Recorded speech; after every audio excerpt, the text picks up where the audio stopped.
फांसी हो गई तो ठीक है, तो ठीक है, ठीक है, लेकिन जेल नहीं। जेल अगर ये आजीवन कारावास ये सजा हुई तो मैं सुसाइड कर लूंगा। सावरकर की बीवी और सावरकर का भाई नारायण 8 साल के बाद परिवार को मिलने का पहली बार मौका मिला था। Can you believe? Gandhi ji की नजरों में वो वीर सावरकर हैं। हो सकता है आज के किसी गांधी को वीर ना लगते हो। तो गांधी जी पुणे के आगा खां पैलेस में उनको रखा गया था।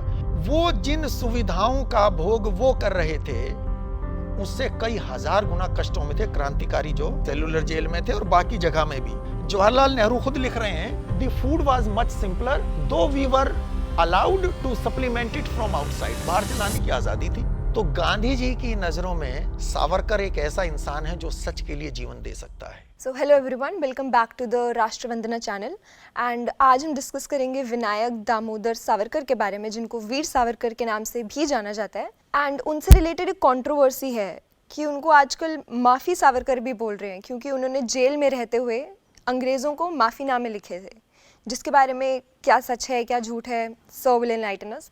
Over to you sir. आपने खुद ही कहा कि उन्होंने माफीनामे लिखे थे। That means our host is in agreement कि उन्होंने माफीनामे लिखे थे। मैं इस बात से सहमत नहीं हूं कि माफीनामे लिखे थे। पहले तो मेरी इसी बात को लेकर आपत्ति है। उन्होंने 5 लेटर लिखे हैं, बल्कि एक लेटर उनकी वाइफ ने भी लिखा है बाद में जेल से रिहाई के लिए। और उन 5 लेटर्स में उन्होंने तकरीबन सभी तरह की कोशिशें की हैं किसी तरह अंग्रेज उनको जेल से निकाल दें। वो सब लिखने की उन्होंने कोशिश की। मसलन 1913 में शायद नवंबर का है उनका पत्र। उसमें जब वो बात करते हैं तो वो कहते हैं कि देखिए 1907 का जो वातावरण था वो ऐसा था, बंगाल का विभाजन हुआ था, हम क्रांतिकारी रास्ते पे निकल गए, पर आज उसकी जरूरत नहीं है। मुझे लगता है कि कॉन्स्टिट्यूशनल मीन्स अपना के हम अपनी बात को कह सकते हैं, तो जेल में रखने का कोई फायदा नहीं है, आप मुझे रिहा कीजिए। 1914 में फर्स्ट वर्ल्ड वार शुरू हो जाती है। उसके बाद शायद अक्टूबर 14 का उनका दूसरा पत्र है। ये सारे सेलुलर जेल से लिख रहे हैं वो। उसमें वो बात करते हैं, उसमें वो रास्ता अपनाते हैं फर्स्ट वर्ल्ड वार में। कहते हैं कि ब्रिटेन की जनता और भारत के लोगों को मिलके ये युद्ध लड़ना चाहिए। तो हजारों क्रांतिकारी जो जेलों में बंद हैं, वो अपने आप की ही बात नहीं कर रहे हैं, सिर्फ बाकी की भी बात करते हैं। कहते हैं वो जो जेलों में बंद हैं उनको जेल से बाहर जब वो आएंगे उनको आप छोड़ेंगे तो सिर्फ वही नहीं, उनको मानने वाले इस देश में बहुत हैं, तो मिलके इस लड़ाई को लड़ेंगे, अब निकालिए बाहर। 1917 में तीसरी बार वो लिखते हैं, अभी वर्ल्ड वार जारी थी, फर्स्ट वर्ल्ड वार, फिर से वो वही बात दोहराते हैं। बल्कि ये भी कहते हैं कि अगर मेरे को छोड़ने में आपको दिक्कत है, मुझे मत छोड़िए, आप बाकी सबको छोड़िए, और उनके छोड़ने से भी मुझे उतनी ही खुशी होगी जितनी मेरे छोड़े जाने से। इस तरह की बातें उनकी रहती हैं उनके लेटर्स में। अब इसको माफीनामा हम मानना चाहें तो मान लें। एक ऐतराज उठता है कि उन्होंने जी वो जब लेटर लिखा तो उसमें वो लिख रहे हैं कि you are most obedient servant. तो देखिए जी, वो तो ये तो माफी की भाषा होती है। ये ऐसा नहीं है। उस जमाने में आम तौर पर चिट्ठियां लिखते थे तो ऐसा ही लिखा जाता था, नॉर्मली ऑफिशियल जो लेटर्स हुआ करते थे। मैं एक उदाहरण देता हूं। नेताजी सुभाष इस देश के बहुत बड़े हीरो हैं, कोटि कोटि भारतीयों के बहुत बड़े हीरो, आपके भी हैं। अप्रैल 1921 में जब वो आईसीएस से रिजाइन करते हैं, उनका वो रेजिग्नेशन लेटर पढ़ लीजिएगा आप। उसमें उन्होंने भी यही लिखा था। अंग्रेजों को आईसीएस से रिजाइन करते हुए वो लेटर पढ़िए, वो भी यही लिखते हैं, I have the honour to be sir your most obedient servant. नीचे सुभाष चंद्र बोस सिग्नेचर है। तो क्या सुभाष कमजोर कायर हो गए? नहीं हो जाते। वो एक था उस जमाने में, ये शिष्टाचार था नॉर्मल। सावरकर ने अपने पत्र में योर प्रोडिगल चाइल्ड कुछ ऐसा भी लिखा, तो उस पर भी कुछ लोगों ने कहा देखिए ये भाषा, वो तो कह रहे हैं मैं तो तुम्हारा बिगड़ा बच्चा हूं, अंग्रेजों को कह रहे हैं। ठीक है, वो सारी बातें लिख रहे थे, वो एक बिब्लिकल रेफरेंस है कि एक बिगड़ा बेटा लौट के घर आ रहा है, भाई मैं वापस आ रहा हूं, तो अगर सरकार यानी कि जैसे पिता अपने बिगड़े बेटे को वापस घर में अगर आते हुए रोकेगा तो ये कोई अच्छी बात नहीं है। तो यूं ही समझें, गवर्नमेंट तो हमारे माई बाप है। ये बातें वो लिख रहे हैं, लेकिन अंग्रेज भी जानते थे कि इसके पीछे मंशा बाहर निकलने की है, माफी नहीं है। और आप देखिए 1919 में जब फर्स्ट वर्ल्ड वॉर खत्म हो गई तो एक रॉयल प्रोक्लेमेशन हुआ था, घोषणा हुई अंग्रेजों की ओर से कि जो पॉलिटिकल प्रिजनर्स जेलों में बंद हैं उनकी रिहाई कर दी जाए। वो रिहा होंगे, अंडरटेकिंग दे के रिहा होंगे। वो अंडरटेकिंग दे के देश में उस टाइम भी हजारों रिवोल्यूशनरीज बाहर आए हैं। सेलुलर जेल से भी आए हैं। शचींद्रनाथ सान्याल बहुत बड़े क्रांतिकारी हैं, एक बार नहीं बल्कि 2 बार काला पानी की सजा हुई है उनको। तो पहली बार जब वो बाहर आए वो भी वही अंडरटेकिंग दे के आए थे बाहर, और भी उनके साथी कई सारे आए हैं उस टाइम। तो अकेले सावरकर ये कोशिश कर रहे थे ऐसा नहीं है। सावरकर की अंडरटेकिंग के बाद भी अंग्रेजों ने उनको नहीं छोड़ा था, वो जानते थे। और एक सवाल कई बार जहन में आ जाता है कि अरे तो फिर वो फर्स्ट वर्ल्ड वॉर में अंग्रेजों का साथ देने की बात कर रहे थे। अंग्रेजों के खिलाफ लड़ने की बजाय वो तो अंग्रेजों का साथ देने की बात कर रहे थे। वो तो बात कर रहे थे, पूज्य गांधी जी तो साथ थे। महात्मा गांधी ने फर्स्ट वर्ल्ड वॉर में अंग्रेजों के साथ काम किया। मेरे पास गांधी जी की ऑटोबायोग्राफी है, आप पढ़िए, इंटरनेट पे फ्रीली अवेलेबल भी है। इसमें एक चैप्टर है रिक्रूटिंग कैंपेन। उसमें गांधी जी लिखते हैं कि 1918 में उस वर्ल्ड वॉर में अंग्रेजों की वो लड़ाई लड़ने के लिए फौज में भर्ती करने के लिए मैं गुजरात के गांव गांव में घूम रहा था। गांव के लोगों को ये बात पसंद नहीं थी। मुझे किराए पर भी बैलगाड़ी नहीं मिली। गांधी जी स्वयं लिख रहे हैं, पैदल गांव गांव घूमना पड़ा मुझे। और कहते हैं कि मैंने एक हैंडबिल निकाला, उस हैंडबिल की भाषा पे अंग्रेज भी नाराज हो गए कि ठीक है तुम फौज में भर्ती कर रहे हो, बहुत अच्छी बात, पर यह भाषा मत लिखिए। वो पढ़िए, अहिंसा के पुजारी गांधी जी भारत के लोगों को फर्स्ट वर्ल्ड वॉर में अंग्रेजों की ओर से लड़ने के लिए फौज में भर्ती करने के उद्देश्य से यहां तक कह रहे थे कि अंग्रेजों के किए गलत कामों में सबसे गलत काम है भारत में आर्म्स एक्ट का लागू करना, जिसके जरिए सारे देश को शस्त्र विहीन कर दिया। आप चाहते हैं कि यह कानून खत्म हो जाए, रिपील हो जाए, आप चाहते हो कि हथियार चलाने की ट्रेनिंग मिल जाए, तो गोल्डन अपॉर्चुनिटी है। यह गांधी जी लिख रहे थे। इस भाषा पर अंग्रेजों ने एतराज किया कि इतना मत लिखिए, यह गलत है, और यह गांधी जी ही बता रहे हैं। तो उस फर्स्ट वर्ल्ड वॉर में अगर सावरकर यह कह के जेल से छूटने का रास्ता खोज रहे हैं, तो इससे सावरकर कायर और गद्दार हो जाते हैं? मेरे ख्याल से नहीं होते। गांधी जी तो यहां तक गए हैं। हर कोई कोशिश करता है। वो जेल कैसी थी, कौन रहना चाहेगा उस सेलुलर जेल में? मैं वहां 2 बार गया हूं, मैंने वीडियोस भी किए हैं उसके ऊपर, आप देखिएगा।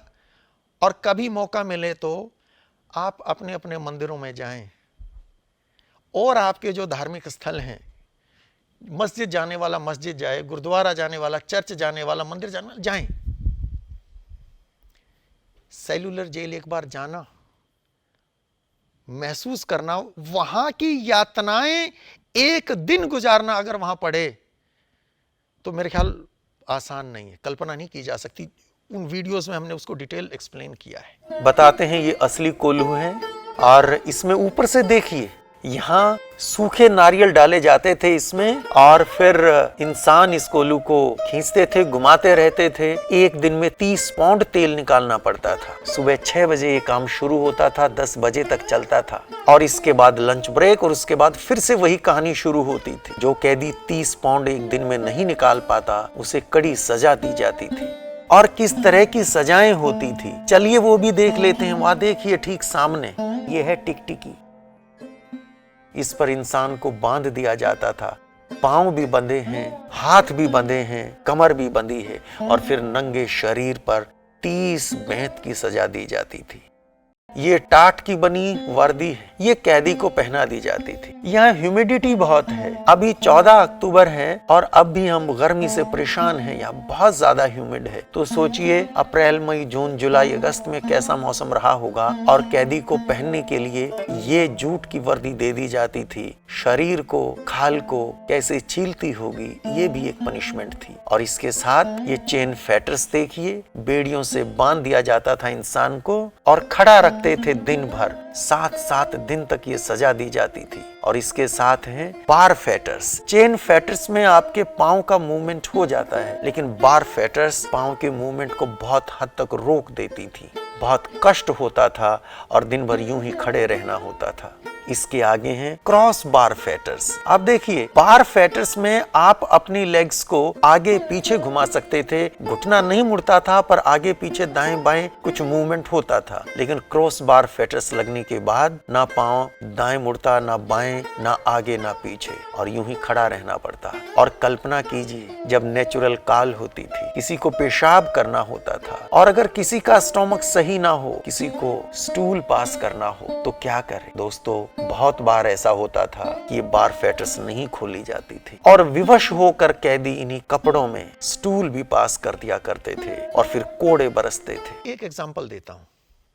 जिस कोठरी में वहां क्रांतिकारी रखे जाते थे, सावरकर वहां 10 साल रहे, उनके बड़े भाई 11 साल रहे, गणेश सावरकर। जिस कोठरी में रखे जाते थे उसके साथ कोई कनेक्टेड, कोई वॉशरूम तो होता नहीं था, कोई WC नहीं होता था। एक कटोरा रखा होता था उसी कोठरी के कोने में, रात को अगर किसी को पेशाब करना है तो उसी में करेंगे, और उससे आगे भी आ जाए तो कहां जाएं। चीखते रहें, चिल्लाते रहें, आपको बाहर, जहां पे टॉयलेट बाहर जाना होता था, वहां रात को कोई नहीं लेके जाएगा। और किसी ने अगर नहीं अपने बाउल मूवमेंट रोक पाया, उस कोठरी को गंदा कर दिया है, तो कितनी मार पड़ेगी। ये आम बात थी। हजारों यातनाएं हैं। खाना जो मिलता था वो कैसा होता था, आप एक बार पढ़ के देखें वहां के बारे में। बहुत सारी किताबें, बहुत लोगों ने अपने एक्सपीरियंस लिखे, सावरकर ने भी लिखे हैं। मेरा आजीवन कारावास, उनकी पुस्तक, वो पढ़िए। अब सावरकर को अजी उन्होंने बढ़ा चढ़ा के बातें की होंगी, ऐसा भी इल्जाम लगा सकते हैं लोग। बाबा पृथ्वी सिंह आजाद बड़े क्रांतिकारी थे। इनकी ऑटोबायोग्राफी है क्रांति पथ का पथिक, पढ़िए। इंटरनेट पे भी बहुत सारी किताबें अवेलेबल हैं। भगत सिंह के साथी विजय कुमार सिन्हा, उनकी एक किताब है इन अंडमान्स द इंडियन बास्टिल, उन्होंने लिखा है। वारिंदर घोष, अरविंद घोष के भाई, उनकी किताब है टेल ऑफ माई एग्जाइल, और भी कई सारी, आप पढ़िए। इतना भयंकर नर्क था वहां, एक दिन गुजारना भारी था। 10 साल वहां थे, कौन रहना चाहेगा वहां पे। खाने का मामला था। विजय कुमार सिन्हा लिखते हैं, विजय कुमार सिन्हा भगत सिंह के साथी थे, वो भी यहाँ पे ट्रांसपोर्टेशन हुआ उनका। वो लिखते हैं कि जो दाल हमें मिलती थी वो ऐसी थी जैसे बरसात का मटमैला पानी, दाना दाल का होता ही नहीं था।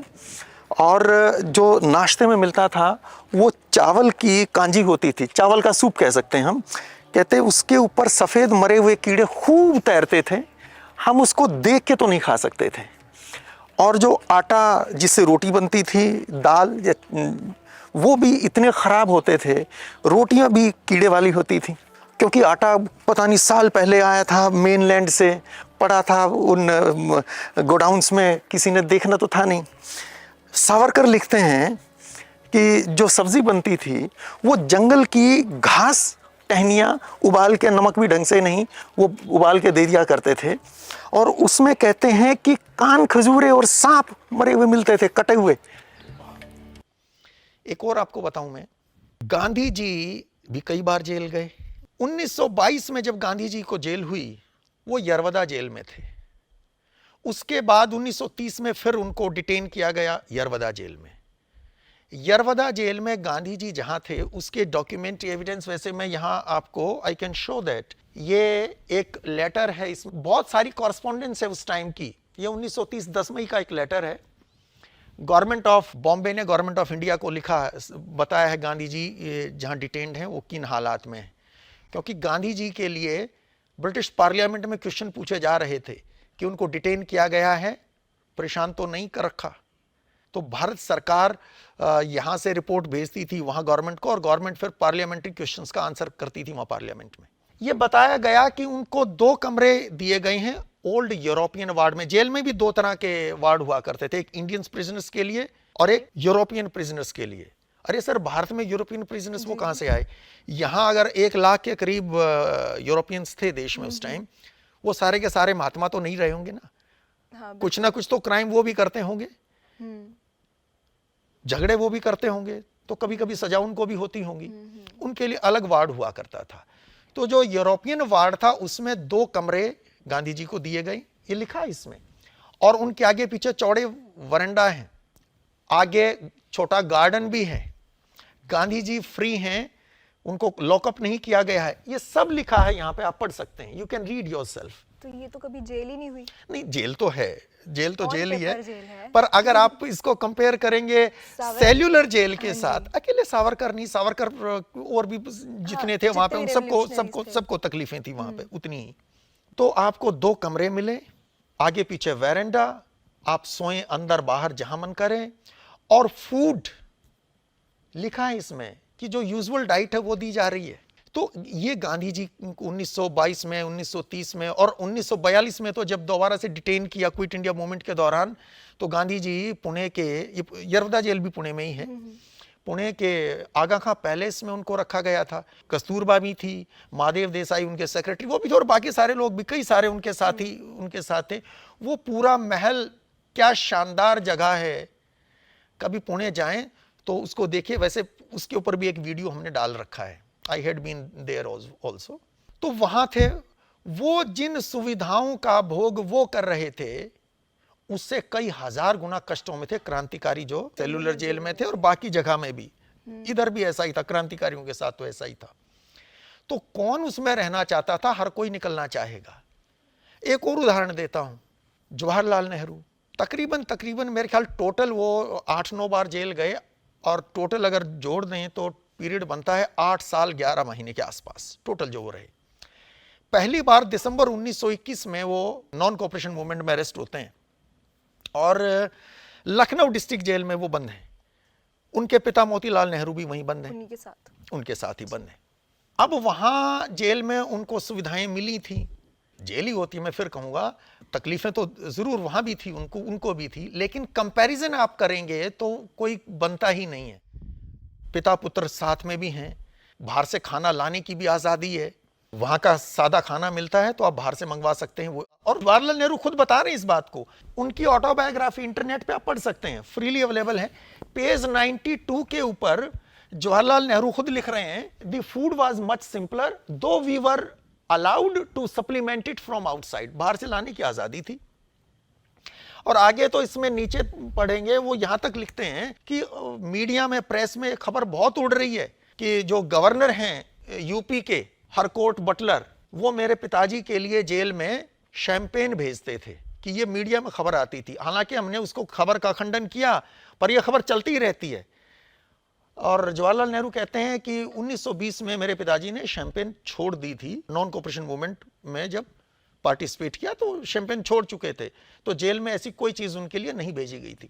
मेरा कहने का भाव यह है कि जेल में कम से कम कुछ लाइफ ऑफ कंफर्ट कंपैरेटिवली कुछ तो रहा होगा ना, तो ये जीवन उनका था। 1923 में जवाहरलाल नेहरू को ऐसी जेल देखने को मिल गई जो इन क्रांतिकारियों को रोज मिलती थी, और उसके बारे में वे स्वयं लिखते हैं अपनी ऑटोबायोग्राफी में। पेज नंबर 116 आप देखेंगे तो ही राइट्स हिमसेल्फ।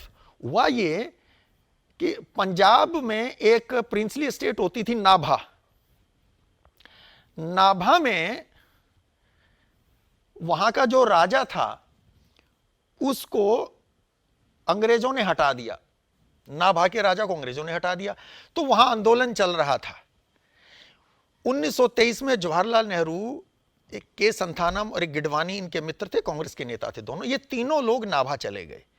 नाभा आने पे इनके लिए रोक थी, ये नाभा चले गए, इनको अरेस्ट कर लिया नाभा की पुलिस ने। मैंने बताया वो प्रिंसली स्टेट थी।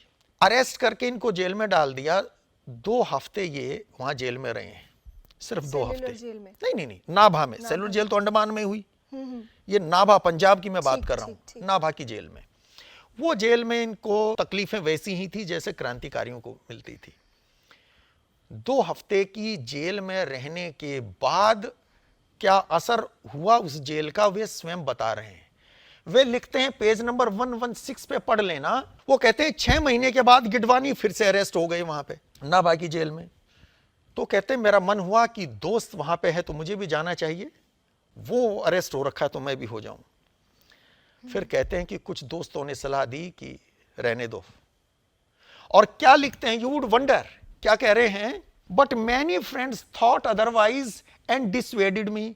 आई टुक shelter behind the advice of friends and made of it a pretext to cover my own weakness, for after all it was my weakness and disinclination to go to Nabha Gaol again that kept me away, and I have always felt a little ashamed of deserting a colleague, as often with us all discretion was preferred to valor. दोस्तों ने कहा कि नहीं जाना चाहिए, और दोस्तों की सलाह के पीछे मैंने अपनी कमजोरी को छिपा लिया, मैं नहीं गया। और मुझे इस बात की शर्मिंदगी है आज भी कि मैंने उस घड़ी अपने दोस्त को डिसर्ट कर दिया, उसका साथ छोड़ दिया, अकेला छोड़ दिया उसको। तो 12 दिन 14 दिन नाभा जेल में रह के जवाहरलाल नेहरू उन तकलीफों को दोबारा उठाने के लिए तैयार नहीं होते, गिडवानी को अकेला छोड़ देते हैं। और स्वयं बता रहे हैं, सावरकर 10 साल थे उस जेल में, काला पानी वाली सेलुलर जेल में, इससे भी कहीं बुरी हालत थी वहां। तो सावरकर कायर, what is the logic.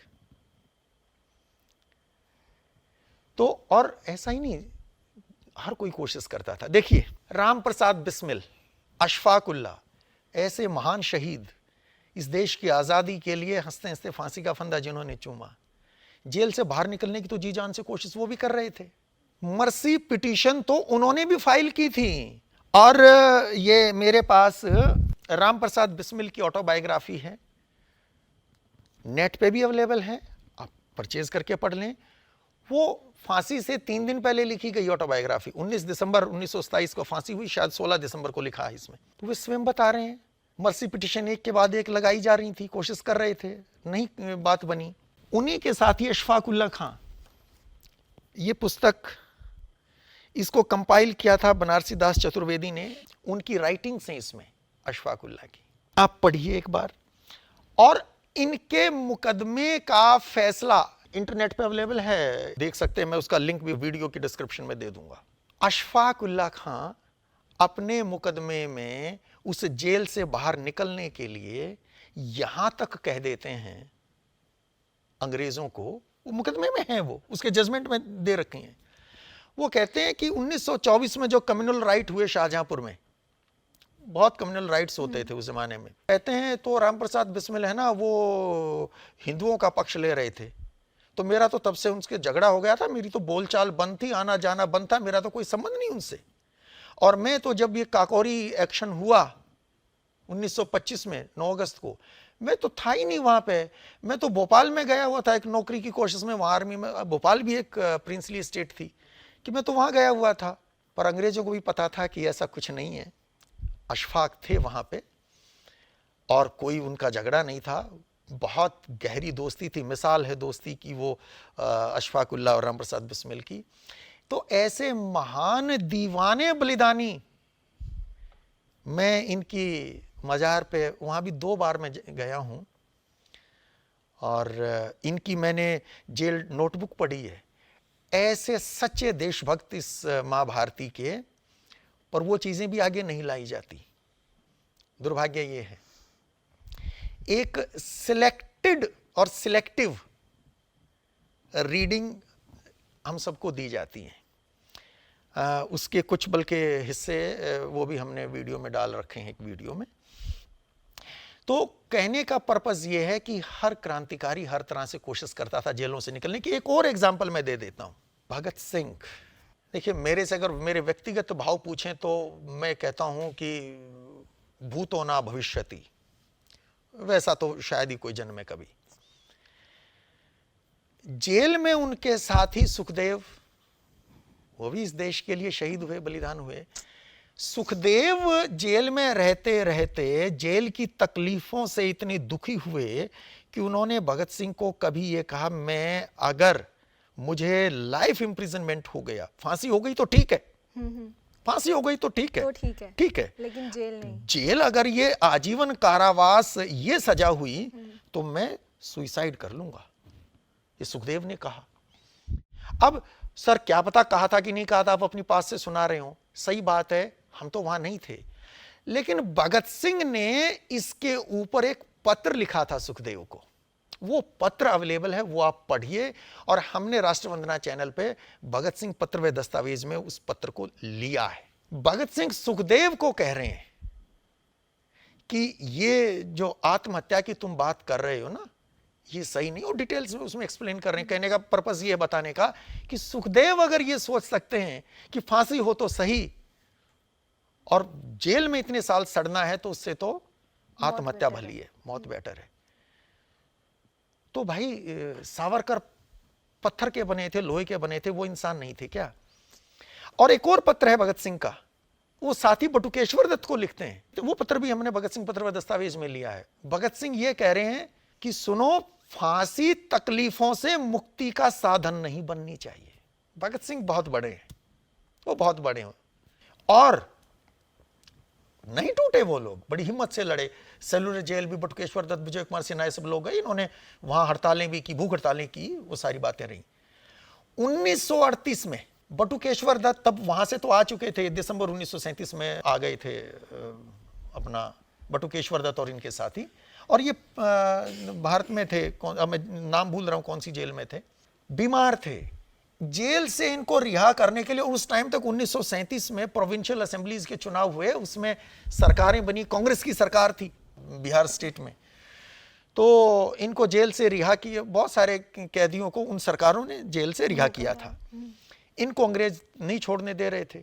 Gandhi ji ने पत्र लिखा है कि छुड़वाओ इनको, भाई इतनी बीमार हैं, हालत ये है। बटुकेश्वर दत्त को जेल से रिहाई के लिए गांधी जी सिफारिश कर रहे हैं, वो पत्र भी अवेलेबल है।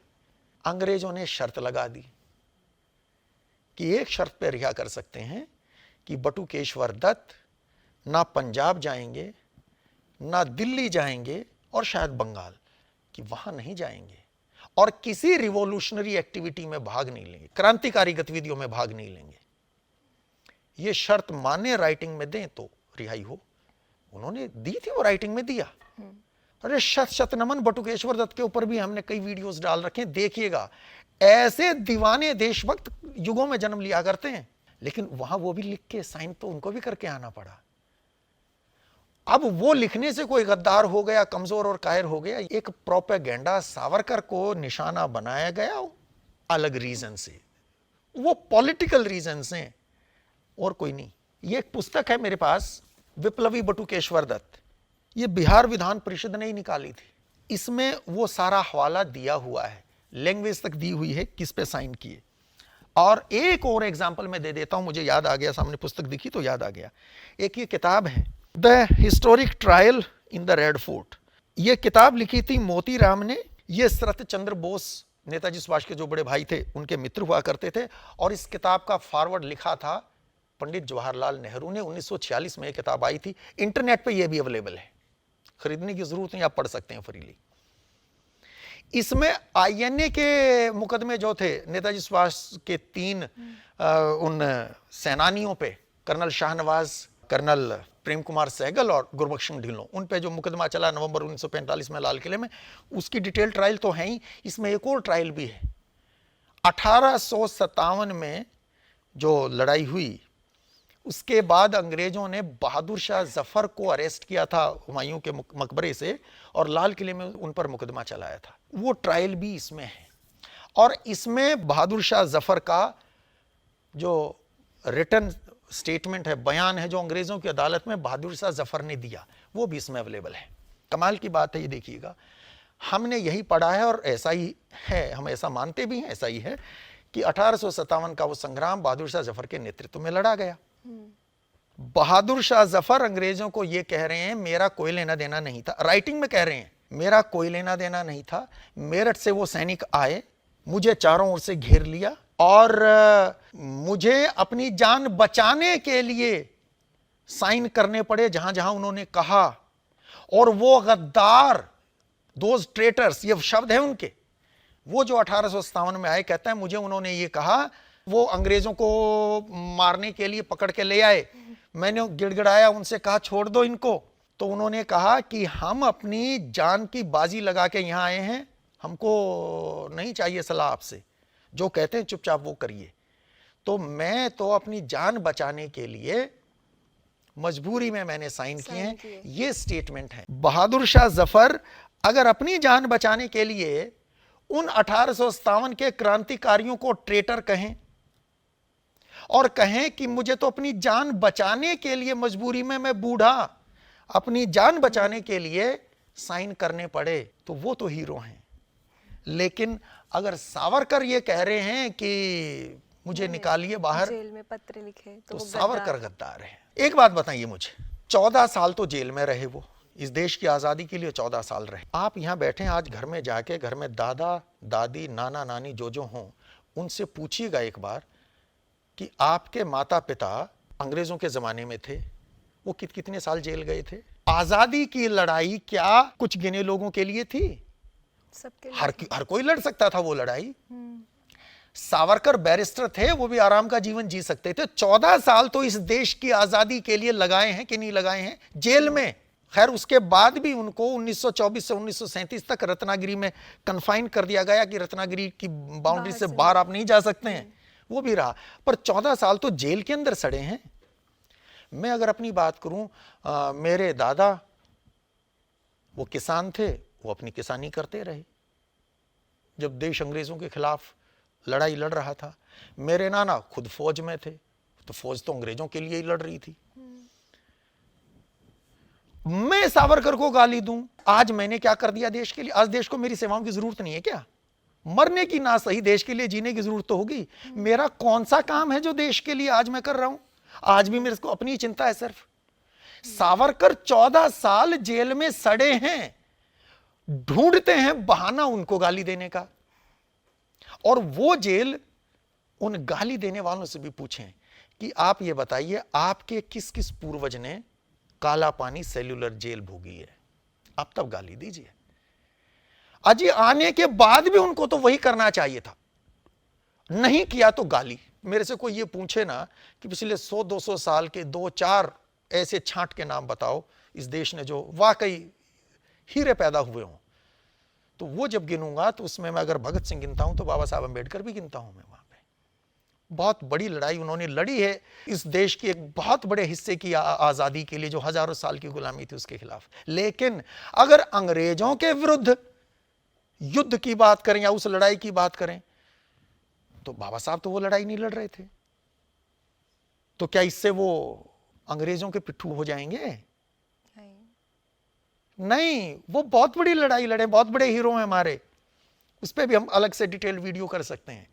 लिहाजा कि जेल से छूटने के बाद सावरकर ने अंग्रेजों के विरुद्ध लड़ाई में प्रत्यक्ष भाग नहीं लिया, वो उनके स्टूज बन गए थे। इससे बड़ा झूठ तो खैर कुछ हो ही नहीं सकता। सर मेरा प्रश्न ये है कि जो पेंशन दिया जाता था, इसके पीछे तथ्य क्या है और क्या सही में सावरकर जी को पेंशन दिया जा रहा था? मेंटेनेंस अलाउंस उनको मिला वर्ष 1929 से 1937 तक 60 रुपया महीना।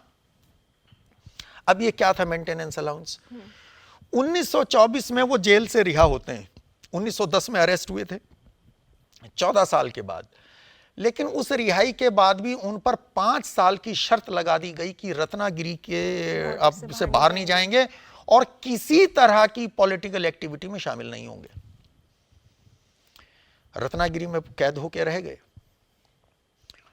तो उन्होंने लिखना शुरू किया कि भाई मेरे को आपने ये बंधन लगा दिए हैं, मैं इससे आगे जा नहीं सकता हूं, मेरे पास कोई नौकरी नहीं है, कोई व्यवसाय नहीं है, मेरा गुजारा कैसे हो? आप मेरे को अगर रिस्ट्रिक्शंस मेरे पे लगा रखे हैं तो मुझे मेंटेनेंस अलाउंस दीजिए आप। और मेंटेनेंस अलाउंस अकेले सावरकर को मिलता था, ये बकवास है एकदम। सभी रेवोल्यूशनरीज को मिलता था? नॉट ओनली रिवॉल्यूशनरी, कोई भी स्टेट प्रिजनर है जिसको आपने डिटेन किया है, उसके ऊपर कोई चार्जशीट आपने फ्रेम नहीं की, उस पर कोई ट्रायल आपने नहीं किया, अंडर ट्रायल को नहीं देते थे, उसको कोई सजा आपने नहीं दी है, आपने उसको डिटेन में कर detain लिया है, कर डिटेन कर लिया। कई कानून होते थे, एक था रेगुलेशन 3 ऑफ 1818 बंगाल रेगुलेशन था, रेगुलेशन 25 ऑफ 1827 ये बॉम्बे रेगुलेशंस था। इन रेगुलेशंस में वो सिक्योरिटी के नाम पे अरेस्ट कर लेते थे, लंबी लंबी डिटेंशंस होती थी। तो अब किसी को आप इस तरह डिटेन कर रखा है तो उनको मेंटेनेंस अलाउंस मिला करता था। मैं एक एग्जांपल देता हूं, हैं तो बहुत सारे, बहुत हैं। और आप ये अभिलेख पटल गवर्नमेंट ऑफ इंडिया का आपका नेशनल आर्काइव्स का ऑफिशियल पोर्टल है, मैं इसका एक बार दिखा देता हूं आपको। ये पोर्टल है, इस पे जाके आप ऐसी ऐसी सैकड़ों फाइल्स ढूंढ सकते हैं, फ्री में रजिस्ट्रेशन कर सकते हैं। नेताजी सुभाष के बड़े भाई शरद चंद्र बोस बहुत बड़े आज़ादी के सिपाही थे अपने आप में, बहुत बड़े लीडर थे कांग्रेस के। वो भी दिसंबर 1941, शायद 10 तारीख थी या 11 तारीख थी, दिसंबर में चंद्र बोस को अरेस्ट कर लिया, वही बंगाल रेगुलेशन 3 ऑफ 1818 में। तो इनकी वाइफ विभावती बोस, उन्होंने मेंटेनेंस अलाउंस मांगा, 1000 रुपया महीना उनको मेंटेनेंस अलाउंस मंजूर हुआ और मिलता रहा, 1000 रुपया महीना। और बल्कि महंगाई बढ़ गई तो उन्होंने उसको बढ़ाने के लिए भी लिखा, उस पर भी काफ़ी कॉरस्पॉन्डेंस हुई है अंग्रेज सरकार की सेंट्रल गवर्नमेंट की और बंगाल गवर्नमेंट के बीच में कि कितना बढ़ा। बल्कि वो लिखते हैं विभावती बोस की जो लाइफ इंश्योरेंस की पॉलिसी ले रखी है उनका प्रीमियम भी ज़्यादा हो जाता है इससे, तो 11,000 कुछ, वो डिटेल्स बता रही हैं, पॉलिसी नंबर तक दे रखा है, वो फाइल सारी अवेलेबल है। सब तो फिर इतना भेदभाव क्यों था मेंटेनेंस अलाउंस में, 60 रुपए फिर 1000 रुपए? हाँ, देखिए शरत बाबू बहुत बड़े वकील थे खुद, शरद चंद्र बोस, उनकी बड़ी फ्लोरिशिंग प्रैक्टिस थी, तो अपनी वकालत से वो कमा सकते थे। तो जिसकी जितनी जो सोशल स्टैंडिंग होती थी उसके अकॉर्डिंग वो अलाउंस दिया जाता था। अच्छा, अच्छा। तो सावरकर, हालांकि थे तो सावरकर भी बैरिस्टर, वो भी वहीं लंदन में पढ़े थे, लेकिन उनको जब अरेस्ट किया था जिन रिवॉल्यूशनरी एक्टिविटीज के लिए, और सजा हुई, 50 साल की सजा की थी उनकी, तो उनकी बीए की डिग्री जो उन्होंने फर्ग्यूसन कॉलेज से किया था पुणे से, और उनकी वो लॉ की डिग्री, वो दोनों सरकार ने जब्त कर ली थी। तो वो एक मैट्रिकुलेट रह गए थे, तो प्रैक्टिस नहीं कर सकते थे कुछ भी। अब वो तो प्रैक्टिस नहीं कर सकते थे। तो उनकी भाई वो क्या कमा सकते हैं, उनकी कमाई कितनी हमने छीन ली होगी, तो उसके हिसाब से उनको 60 रुपया उनका किया। और शरद चंद्र बोस की वाइफ, उनके बच्चों के लिए वो 1000 रुपया। बल्कि एक बार ऐसा भी हुआ, उन्होंने मेडिकल बिल्स भी, वो फाइल्स हैं सारी, यहाँ नेशनल आर्काइव्स पे अवेलेबल हैं, आप देखिए खुद। लिखती हैं कि भाई वो मेडिकल पर बहुत खर्चा हो गया है इलाज पे, तो एक बार 1000 रुपया एक्स्ट्रा भी दिया गया है अलग से, और 1000 रुपया तो मिलता ही रहा। खैर, तो वो मेंटेनेंस अलाउंस बहुतों को मिला करता था, ऐसे जो भी थे। अब जैसे गांधी जी 1930 में जब उनको अरेस्ट किया, तो 100 रुपया महीना उनकी मेंटेनेंस के ऊपर भी खर्च सरकार कर रही थी। हालांकि उस पर कुछ लोग कहते हैं कि जी वो तो उनको नहीं मिला था और उन्होंने तो मना कर दिया था। ये दोनों ही बातें सही हो सकती हैं। सही इस तरह कि गांधी जी ने एक पत्र लिखा है 10 मई 1930 को, जिसमें वो कहते हैं मुझे ज़रूरत नहीं है इसकी।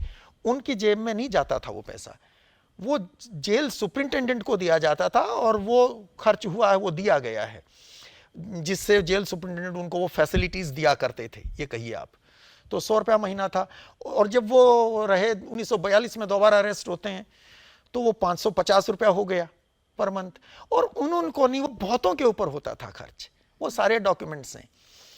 तो ये बहाने बना के, पहले तो वो जो बोलते हैं उनको खुद नहीं मालूम, ज़रा सा कुछ कहीं से मिल गया, उसी के ऊपर तिल का ताड़, राई का पहाड़ बना लेते हैं।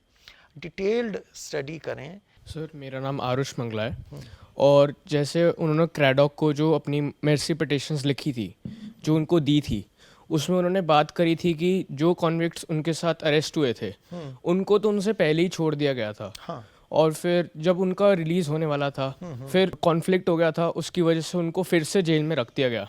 और फिर उन्होंने उनसे ये विनती करी थी कि आप हमें किसी लोकल जेल में डाल दिया जाए, जहाँ पे हम अपने परिवार वालों से मिल पाएँ और रिमिशन भी ज़्यादा हो जाए। तो क्या वो कहना सही था या गलत था? जी जी, बैठिए। ये देखिए, एक चीज़ तो ये बताऊं, ये ठीक बात है, कानून था। अब एग्जैक्ट मैं नंबर ऑफ ईयर्स में गलत तो हो सकता है बता जाऊं, मुझे सही याद नहीं है। जो जेल मैनुअल था वहाँ सेलुलर जेल का, after spending certain years a prisoner was allowed, उसको वो टिकट इशू हो जाता था, उस पे फिर वो रहेगा वहीं अंडमान्स में, वहां जो बस्तियां बसी हैं वहां वो रह सकते हैं, बाहर अपना घर बनाएं, रहें अपने परिवार के साथ, वो परमिशन मिलती थी और ऐसे बहुत सारे लोग वहां बस गए। सावरकर उसके लिए लिख रहे हैं कि मेरा तो उससे कहीं ज्यादा टाइम हो गया, मुझे वो आजादी भी नहीं है, वो ये लिख रहे हैं। आप सोचिए, यरवदा जेल में गांधी जी प्रेस वालों से बात कर रहे हैं, परिवार और शुभ चिंतक को तो मिलने की इजाजत थी ही, बाकियों को भी थी। सावरकर की बीवी और सावरकर का भाई नारायण, छोटा, बड़ा तो पहले ही जेल में था, वहीं था सेलुलर जेल में, 8 साल के बाद परिवार को मिलने का पहली बार मौका मिला था। Can you believe? वो मई 1919 की बात है, शायद 30-31 मई, date if I remember correctly, 30 या 31 मई है 1919। और गए कब वहां? 1911 में सेलुलर जेल में गए थे। अरेस्ट लंदन में हुए थे, शायद 10 मार्च की बात है। तो मई 1919 में पहली बार परिवार को मिलने की इजाजत मिलती है। यह सावरकर ने वहां भोगा है। और बड़े भाई जिनको बाबा राव भी कहते हैं, गणेश सावरकर, वो इनसे भी पहले वहां पहुंच गए थे। उनकी पत्नी तो लिखते लिखते हार गई और फरवरी 1919 में डेथ हो गई। अपने पति से मिलने का, जेल में जाके मिलने की परमिशन नहीं मिली।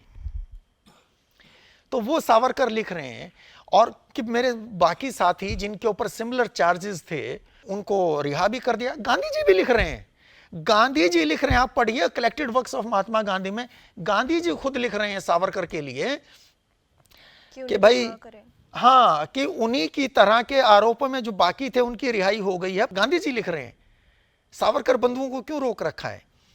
तो वो लिख रहे हैं ऐसा। और फिर जब वहां से 1921 में आ गए रत्नागिरी जेल में, तो यहां फिर से वो सोचते थे कि शायद वहां कुछ अच्छा व्यवहार होगा, या और भी खराब हालत हुई शुरू में।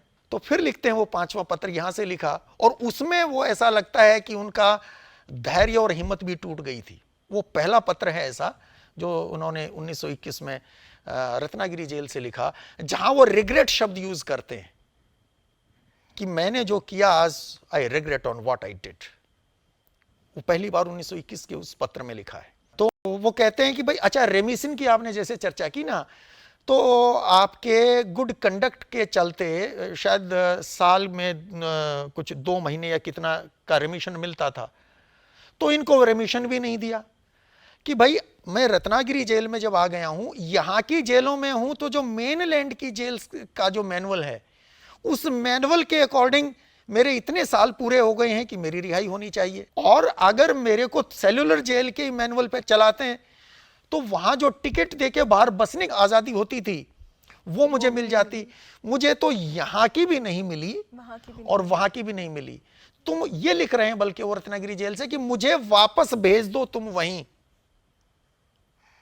अंडमान जेल, सेलुलर जेल भेज दो, कल परसों वहां से रिहाई होगी। मैं कहते हैं कि इतने टूट गए हैं उस बार वो कहते हैं मैं अपने परिवार के साथ, मेरे को कोई पॉलिटिक्स नहीं चाहिए, मैं वहीं बस जाऊंगा, दिस ही राइट्स। लेकिन अच्छा, उन्होंने ऐसा लिख दिया, मैंने कोई पॉलिटिक्स नहीं करनी, मैं तो वहीं बस जाऊंगा, मुझे छोड़ दो, निकाल दो। मतलब यह कि सावरकर तो जिंदगी की आखिरी सांस के लिए लड़ता रहे, आखिरी सांस तक लड़ता रहे, और हम कुछ ना करें। वो कौन है ये तो बताएं, कितने लोग हैं गाली देने वालों में से जो आज गालियां देते हैं, उनमें से कितने हैं जिनके पूर्वजों ने सावरकर जितनी कष्ट सहे थे, वो बताएं। तो वो शोभा नहीं देता, किसी को नहीं देता। हर बात से सावरकर की से मैं भी सहमत हूं, जरूरी नहीं है, मैं शायद मैं हूं भी नहीं, कुछ बातों पर मैं I am not on the same page, पर मैं तो बहुत छोटा व्यक्ति हूं। लेकिन इस बात के लिए निंदा जायज नहीं कि उन्होंने जो उसके बाद आजादी की लड़ाई नहीं लड़ी। हाँ, दैट वुड बी क्योंकि वो पहले इतना कुछ कर चुके हैं, 14 साल की यातनाएं सह चुके हैं। तो एनी मोर क्वेश्चंस? सर मेरा नाम आयुष पांडे है जी। सर मेरा आपसे सवाल है कि जब 1910 में सेल्युलर जेल में उन्हें सज़ा दी गई थी, उसके बाद उन्होंने कई पिटीशन फाइल की थी ताकि उन्हें वहाँ से रिहा करा जाए। इन पिटीशनों में उन्होंने ये तक लिख दिया था कि अगर उन्हें यहाँ से रिहा कराया जाएगा तो बहुत सारे बाकी जो इंडियंस हैं उन्हें प्रेरणा मिलेगी और वो ब्रिटिश रूल को फॉलो करेंगे, उनकी निंदा नहीं करेंगे, उनसे प्रेरित होंगे। जो भी मतलब मिसगाइड हो गए हैं वो ब्रिटिश रूल के अंडर आ जाएंगे और उसकी मतलब एक तरह से उल्लेखना करना बंद करेंगे। तो सर एक तरह से हम अगर मान लीजिए कभी भी हम किसी और मतलब फ्रीडम फाइटर का नाम लेते हैं तो हम महात्मा गांधी कहते हैं, जवाहरलाल नेहरू, हम कभी भी ऐसे नहीं कहते वीर जवाहरलाल नेहरू, वीर महात्मा गांधी। हम सावरकर के लिए वीर क्यों कहते हैं, जबकि उनके कुछ कुछ कार्य जो हैं वो तो ये दर्शाते हैं कि वो इस चीज़ के खिलाफ थे, मतलब कुछ मुद्दों में। मेरा ये सबसे सवाल है सर। हाँ जी आयुष, है ना, है क्या प्रॉब्लम वही है कि हम आधी अधूरी इंफॉर्मेशन के साथ होते हैं और फिर जो वेस्टेड इंटरेस्ट हैं उससे जो प्रोपेगेंडा होता है हम उसमें बह जाते हैं, क्योंकि हमारे पास उस प्रॉपर इंफॉर्मेशन होती नहीं है उसको काउंटर करने के लिए। उनको वीर कहने वाले स्वयं महात्मा गांधी हैं। Mahatma Gandhi, collected works of Mahatma Gandhi 98 volumes हैं। मैंने वो 98 वॉल्यूम्स पढ़े। ये पोर्टल है, 98 वॉल्यूम्स हैं, आप ये पढ़ सकते हैं। गांधी आश्रम सेवाग्राम.org पे 98 वॉल्यूम्स हैं। गांधी जी जब रेफर करते हैं सावरकर को वो तो वीर कहते हैं। गांधी जी की नजरों में वो वीर सावरकर हैं। हो सकता है आज के किसी गांधी को वीर ना लगते हो, इनमें आप पढ़िएगा। एक लेटर 1927 का है गांधी जी का, 1 मार्च 1927 को गांधी जी रत्नागिरी गए हुए थे और सावरकर उन दिनों जेल में थे? नहीं, जेल से तो 1924 में आ गए थे, पर रत्नागिरी शहर में वो थे, रत्नागिरी जिले से बाहर नहीं जा सकते थे। उनमें आइडियोलॉजिकल डिफरेंसेस थे, उन डिफरेंसेस पे चर्चा उनकी हुई। गांधी जी कहते हैं कि भाई मैं, आप तो रत्नागिरी से बाहर नहीं आ सकते, पर मैं, आप बताएं, मैं आ जाऊंगा और हम बैठ के डिस्कस करेंगे, और आज अपनी डिटेल बात नहीं हो सकी। गांधी जी क्या सोचते हैं सावरकर के बारे में आप पढ़िए। ये मेरे थॉट्स नहीं है, ये गांधी जी के हैं। कहते हैं, you know my regard for you as a lover of truth and as one who would lay down his life for the sake of truth. Gandhi ji कहते हैं कि आप जानते हैं एक ऐसे व्यक्ति के रूप में जो सत्य प्रेमी है और सत्य के लिए अपना जीवन दे सकता है, ऐसे व्यक्ति के रूप में मैं आपका कितना सम्मान करता हूं आप जानते हैं। तो गांधी जी की नजरों में सावरकर एक ऐसा इंसान है जो सच के लिए जीवन दे सकता है। 1927 में गांधी जी ऐसा कहते हैं। और उसके बाद की भी इनके राइटिंग्स पढ़ेंगे तो गांधी जी तो वीर कह के ही बोलते हैं। मैं एक और गांधी की बात करता हूं, इंदिरा गांधी। 1980 का उनका एक पत्र है। वीर सावरकर को 100 साल उनके जन्म को होने वाले हैं। 1883 में ही वॉज बॉर्न, तो उनकी बर्थ सेंटेनरी मनाने की कोई बात चल रही होगी, उस पर वो पत्र लिखती हैं। उस पत्र को आप पढ़िए, वो इंटरनेट पे अवेलेबल है, नेट पे अवेलेबल है वो पत्र। तो इंदिरा गांधी को भी वो रिमार्केबल सन ऑफ इंडिया दिखता है, 1980 में भी दिखता है। और वो कहती हैं कि अंग्रेजों के खिलाफ उस लड़ाई में जिस बहादुरी से सावरकर लड़े, वो बहुत बड़ा कंट्रीब्यूशन है उनका। तो वो वीर इंदिरा गांधी की नजरों में भी हैं। वो डाक टिकट भी जारी करती हैं उन पे। और महात्मा गांधी के मैंने आपको वो एक लेटर मैंने दिखाया भी है, बाकी भी आप देख सकते हैं। सारा झगड़ा खत्म इतने में हो सकता है मेरे हिसाब से। इस विषय का, उनके पूरे लाइफ की मैं बात नहीं कर रहा हूं, इस विषय का हम अगर ये रियलाइज कर लें कि उस व्यक्ति ने 14 साल जेल, अपना अच्छा बढ़िया करियर, बैरिस्ट्री का करियर छोड़ के 14 साल जेल यातनाएं हमारे लिए सही। उनके परिवार की सारी संपत्ति, उनके ससुराल तक की संपत्ति जब्त कर ली गई थी। हमने क्या किया है देश के लिए जो हम गाली दें? या हमारे पूर्वजों ने इतना बड़ा इस देश के लिए कर दिया था कि सावरकर का कंट्रीब्यूशन इतना गौण हो गया कि आज हमें गाली देने का अधिकार मिल गया? ये हम अपने आप से पूछें। Thank you so much sir, आज आपने हमारे को इतना इनलाइटन करा वीर सावरकर जी के बारे में कि मतलब इतना हमारे को नॉलेज था ही नहीं। वीर सावरकर बोलते हैं, क्यों बोलते हैं, 14 साल की सज़ा उन्होंने काटी, कैसे काटी, क्यों काटी, उसके बाद भी उनके साथ यातनाएं रही। हमारी रिस्पेक्ट उनके लिए आज इतनी बढ़ गई है, हमें रियलाइज़ हो गया कि छोटी छोटी बातें सुन के जो हमने उनको टाइटल दे रखे हैं माफ़ी वीर, या उन्होंने किया क्या है, मतलब जो भी हमने अपने दिमाग में धारणाएं बना रखी थी वो सब आज हमारी टूटी है। एंड आई होप कि आप आगे भी ऐसी वीडियोस लेकर आते रहेंगे, ऐसे ही रेवोल्यूशनरीज़ के लिए, ऐसी महापुरुषों के लिए, जिससे हमारी नॉलेज और बढ़ती रहेगी। So thank you so much for that sir, and thank you all for coming here and joining this session today. I hope it must have enlightened you all. So yeah, thank you.